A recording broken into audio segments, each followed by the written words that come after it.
Kigali in the Morning brings you the 8 at 8. 8 big questions for a bigger conversation. Sponsored by MTN. MTN. Everywhere you go. Welcome to the 8 at 8. The conversation is on for Wednesday. You know it's Money Matters. Isaac is already in the studios with us. Good morning, Isaac. Good morning, and it's a pleasure to be here.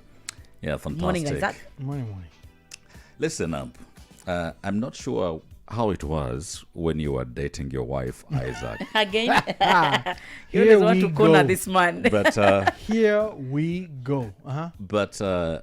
I just asked Juliana to give me a mental picture of what happens when she walks into her boyfriend's home. Okay? They are not married. The boyfriend has an apartment. What she does when she gets to the home, she told me she gets in there, goes to the bedroom, arranges the bedroom, goes to the kitchen, cooks for the boyfriend, and then they sit and they eat, catch a movie perhaps, cuddle, and life goes on. She goes back home. Then I did ask her what happens when the boyfriend visits her apartment. He said they just sit. The boyfriend does nothing. And I was wondering if that is fair. But I just wanted to pick on you. When you were dating and your then girlfriend, who is now your wife, was coming to your house, what exactly were you doing? How would she carry herself? What did I do for my when I was dating? When she'd come and visit? Yeah, but okay, it depends on the relationship. It also depends on the individual. Because I one of the things that I did. I knew my wife for about when did we met in 1997. It's like forever, eh? Yeah, long time ago. We met in 1997, and somebody's telling me online that they're listening carefully to the story. Somebody just said, "I'm listening carefully." Yes. Okay, so we were friends for the better part of a decade and a bit before we started dating. So before we started dating, one thing I had to do for her when she came to visit me was I had to cook for. We went to the gym together when we were still friends. And then when I said when we were done at the gym, I said, "You just come, let me make you breakfast," because we went early in the morning. So I cooked for her breakfast, and that's when she said, there's somebody here. So I made for a serious breakfast.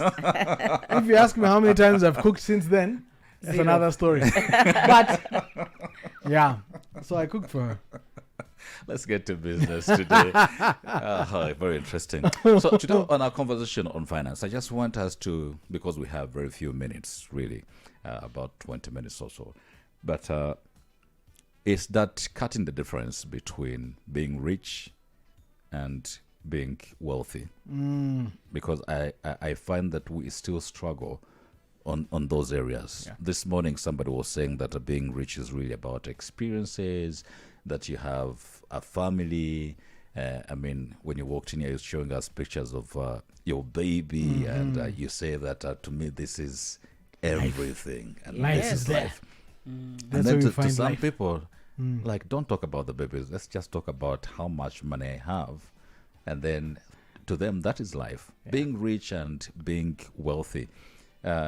Somebody else, again, this morning was just sending me a couple of literature saying that to be rich, you have to act rich.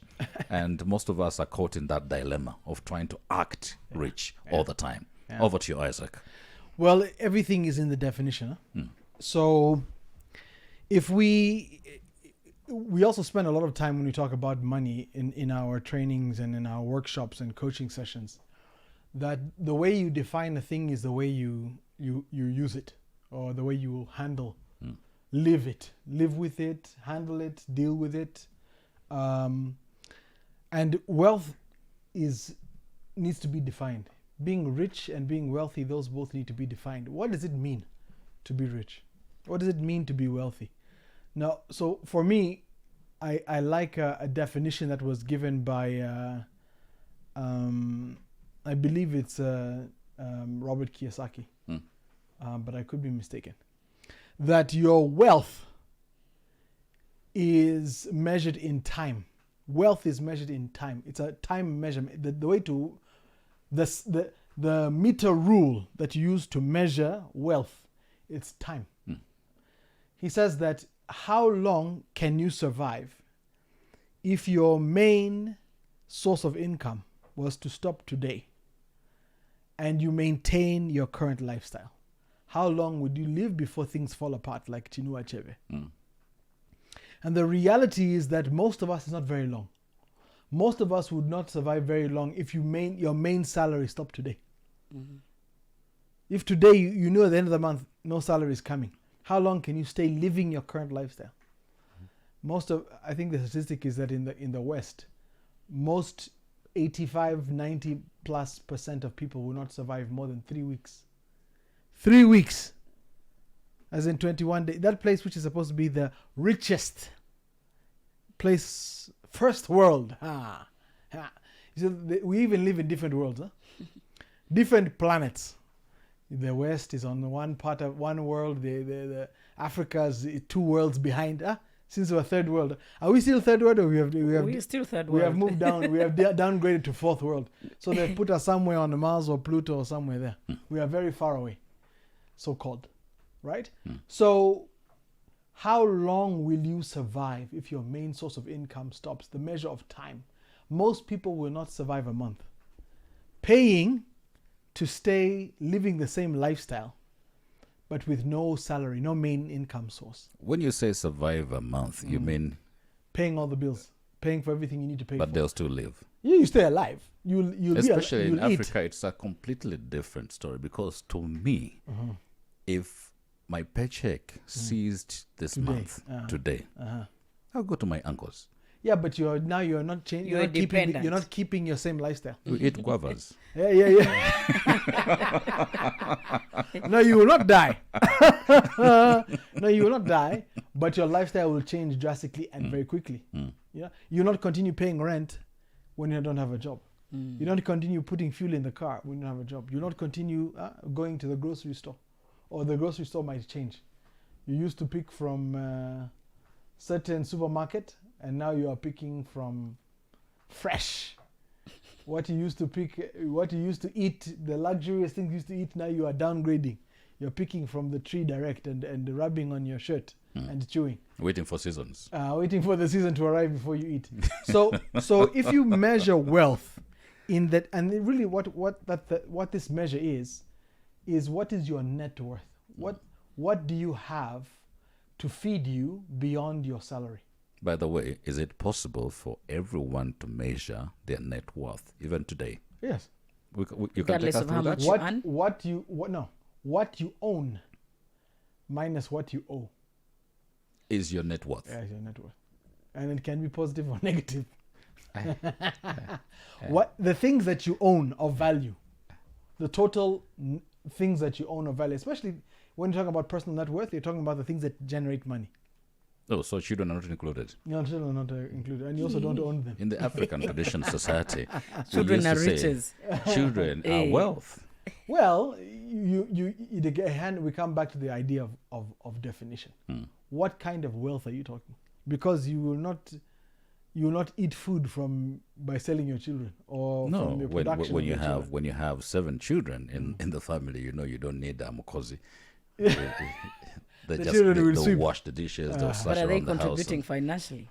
You Well, save the they're money. stopping you from spending, which is a Okay. form of contribution. But I don't know if in our modern day you're going to be relying on your children to. I The guess ones who maybe. are Depends very on the setup. The ones who are very entitled these days, they even tell you it's not their part to play. Those ones just collect. Those are just waiting for Kiboko. They're collectors. Those ones, that one is just for collecting, nothing else. In Africa, this Africa of mine, no way, you don't do those things. But well, I mean, again, each household to their own. Each household will run the way, as long as you're running legally, ethically, then you run your house however you choose. But if you're talking about being wealthy, for me, I like that definition. How long can you survive living your current lifestyle without your main source of income? It means that you have a plot of land somewhere which is generating, you have a house somewhere, you have assets somewhere, you have a business somewhere that is generating money for you. You have money coming in, you have investments, you have money coming in. Even if you lose your job, you still have money coming, right? I saw that's wealth. recently that AI is going to create more millionaires in the next years to come than millionaires have ever existed before. It's possible. Does that cut across Africa as well? I think especially. Because now you're talking about opportunities to leapfrog, to jump big steps, to make big strides forward. If we when you make use of AI. Also because Africa, we everywhere in the world, but particularly here, we suffer with particular unique problems. We have unique problems on our continent. This is different from other continents. We're not the only ones to suffer with poverty. Poverty is everywhere, right? But we not only struggle with managing our own communities, we also struggle with other people who want to manage our communities for us, or who want to manage our communities for their benefit, taking our wealth from us. So that's especially unique. We struggle with branding. Africa struggles with branding. I think it's a unique struggle compared to the rest of the world, because Asia and China have their brand, the West has its brand, South America, those guys, they also have their brand, but Africa is that dark continent, huh? It's known as this place where there's an everlasting shadow over us. So there's a branding, there's an appearance, there's an issue with the way we are seen globally. So those things tend to be unfortunate, but they also tend to be opportunities. I get so passionate and concerned on issues of wealth creation. People love being rich. We love to be a wealth country, but it's just wishful thinking. We talk about these things. Actually, I was meditating on the same when President Kagame was swearing in on next 5 years. How does the welfare of the ordinary Rwandan change? So a friend of mine visiting, and she's not been here for 12 years, she comes around the country and we're having dinner, and she's so concerned on the dependence rate, on how relatives, the extended family, just depends on one single family, the ratio being too huge. And she said, I expected from the stories I've been hearing about how Rwanda has developed and how opportunity has been created, that I'll be moving around these restaurants and maybe I would land on family members in a restaurant and say, oh, hi, we met you randomly.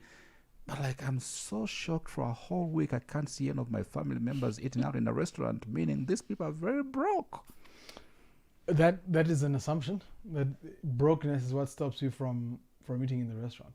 Right? It is an assumption, because the people can choose not to want to eat in the Someone restaurant. has money and they can the choose entire not family, to. the entire lineage just chooses. No lineage. Is your entire lineage living in the city though? Well, that's the other one. But now we're talking more about how we choose to use our money. And for years on this very show, I have been personally branded with a title known as the President and CEO of wealth creators. Of Stingy Men's Association. Why did I guess right? It seems like you can smell it. No. Huh? So you just know how to deal with your money. That is it. So how you choose to use your money, it has an effect in terms of appearance. Like we're talking about, like you're saying before, there's rich and wealthy. Maybe somebody assumes that in order to be rich, you have to look it. One thing that I believe is that our efforts to look rich are one of the reasons why we never get rich. And it's not only my view; it's a view shared by very many finance professionals, especially in the personal finance space. So if somebody might choose not to use their wealth to go out and their money to go out and eat, and instead you choose to use that money to prepare for the children to go to university and invest to build something in the farm, in the money farm. So I always say when you spend money on one thing, it means that you sacrifice something else. If you spend all your money every day going to the restaurant, you're having a good time and you're probably enjoying with friends and you're probably making good memories. The optics you are seeing and you're in the looking, cozy places. You're looking a certain way. But it means that all that money that you spent in the restaurant, it is now forfeit from the farm. It cannot go to the farm now. The farm is aborted. Right? And of course, the same thing, if you put the money in the farm, it means you're aborting the fancy restaurant the life. appearance. So you have to choose. You can't have both, right? Or you can have both in measure. Like you can, maybe you do once or twice a month, 3 times a month, something like this. But this thing of going every day to look a certain way, it means you use the majority of resources to do that, right? So having a balanced life is important. I'm often accused, but I don't believe that we should have a stingy life. I think we should have a balanced life. And as long as you have taken care of the important elements that will make you wealthy, you have taken care of the money farm. The farm is healthy and growing. Now you go and enjoy. Go and have a good time. Go and spend money how you want. That's great. Because the farm is growing and the harvest is prepared.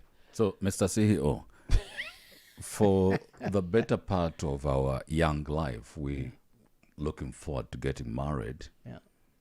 Who we will marry, how we will marry, and who will watch how us when we beautiful the wedding would be. And most people have every reason to justify it because they said this is just one moment. Yeah. One moment in a You'll lifetime. never repeat. No one dreams of repeating a wedding. They dream of marrying the love of their life and they stay there. Go to the beaches happily of the world. Ever after. Happily ever after. Too much fantasy here. So, is it a justifiable expense? Because it's a thing happening once in a lifetime. No, wedding celebration is a justifiable expense. But then G-wagons, like 8 G-wagons. What kind of wedding? And 12 maids. If you can have 8 G-wagons and 12 maids, more power to you. If you can afford it. The question becomes, the whole point? Can you afford it? Well, the other question is also, is it necessary? Look wealthy, have a wedding in the arena. But then, the people who get married... in BK Arena? People get married and there's no bread in the house. Thank you. Yeah. So all the money is in the G-wagon. Everything is in the G-wagon and it was rented. Not even yours. It was a rented G-wagon. And you have bank debts waiting for you to clear. That's what I'm saying. So the other thing is that we are not only are we finishing all our money on a wedding day, one day, not marriage, wedding day. We're finishing all our money on the wedding day, but then also we are building debt. We're borrowing money. Because now they're actually loan facilities to borrow for a celebration. So you're consuming what you don't have. You consume all you have. You even consume what you don't have, and you also don't have means to pay. So you're basically one day has become your prison. That you're going to be your dungeon where you're going to be locked away in debt. This is not good. It's not good for the couple, especially, but it's also not a good societal precedent. I don't think it's a good way to run for a society to work. I think it's good to celebrate within your means. Yeah, it's okay. My parents' generation, they had a bottle of soda and you watched them cut the cake and eat it. Not everybody gets a piece. Just the ones who are getting married, they cut a cake and ate it, and in front of you, you got a soda. The problem I have is understanding means. The gym. How do you understand the means? Because I think as young people, we have failed to understand what it means to live within our means. To live within the means. It's because we are bombarded. We actually think that everyone is responsible for our wedding. Everyone is responsible for everyone. Someone else has to pay the bill, and it's not on us. I know one guy who, garnered a lot of money for the wedding. Actually, he went to live in a very posh apartment because he had extra. Yeah, I hear that now weddings. Did he manage to sustain the apartment later on after that? I don't think so. I don't think so. Because it's not a sustainable source of No, income. it is not. So it cannot be a sustainable expense. But there was also another guy. It was a funny experience. He actually gathered all the money. He collected the money, and he did not marry actually the lady. He went and invested the money. How about that? That was a good idea. That's thefty. I would It's not Rib. thefty. It's not a rib case. No, because you're defrauding people. Yeah. no. I went to reinvest the money. Then So that I will marry later. later I will on in get life, profit me and first, my then wife, I'll we agreed. It's the principle of using other people's money. OTM. So somebody, a relative of mine, told me, yeah, these days we harambe, we raise money for weddings, and you make a budget which is much higher than what you usually actually spend, so that it becomes a business. It's a business venture. It's a way of fundraising for not only your wedding but also your lifestyle. I think each one has to have their own, individually, even as communities, we have to have our own position on how we are going to continue this cultural practice of fundraising for weddings, because I think it's important to be able to get support from your family and friends for big days like weddings, but support can easily become abuse. So we have to figure out how we do that individually and as a group, as a community. And this is my last question to you, Isaac. In what you observe around the community, do you see that we have such an ecosystem that can build wealth creators? Absolutely.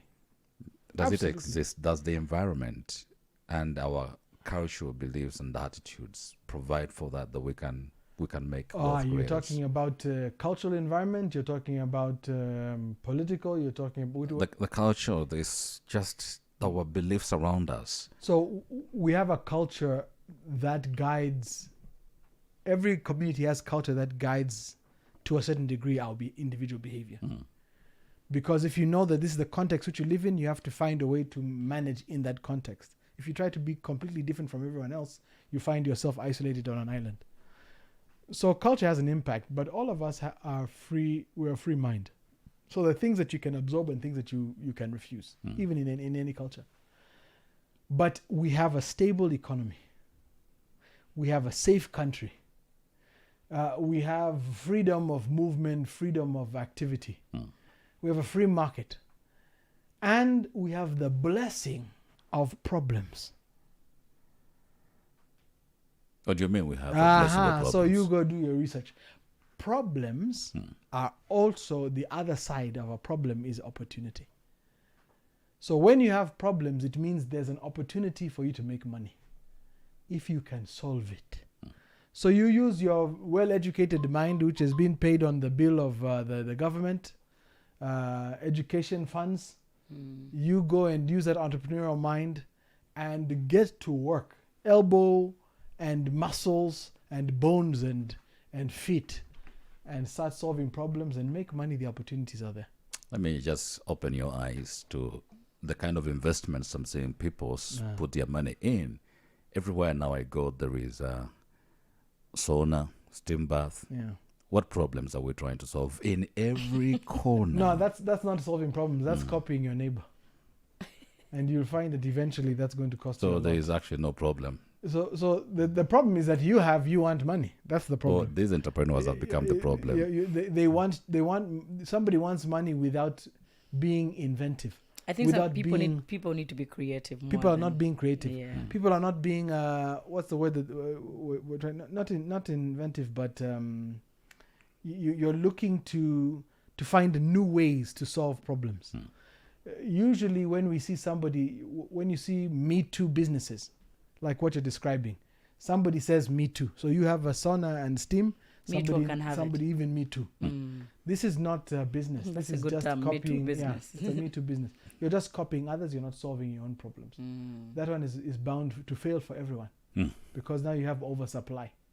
Now there's a problem. Thank you so much, Isaac. We have 3 minutes off of 9. We're so late for the news. Every Wednesday is Money Matters. You can always reach out to Isaac for insights, by the way, for personal coaching. I need to. For business, finance. Personal. Not Okay, yeah, for business finance coaching. We are there. And particularly, since you have given me the chance, Yes. particularly for financial wellness at work, those of you who are struggling in HR, to give wellness to your staff, let's talk about handling personal finance. Could you tell them your handles, please? At Isaac Ngusi Z on Instagram, you'll find me Isaac Ngusi Z on LinkedIn. Let's talk. Join the money conversation with Isaac Nkosi every Wednesday.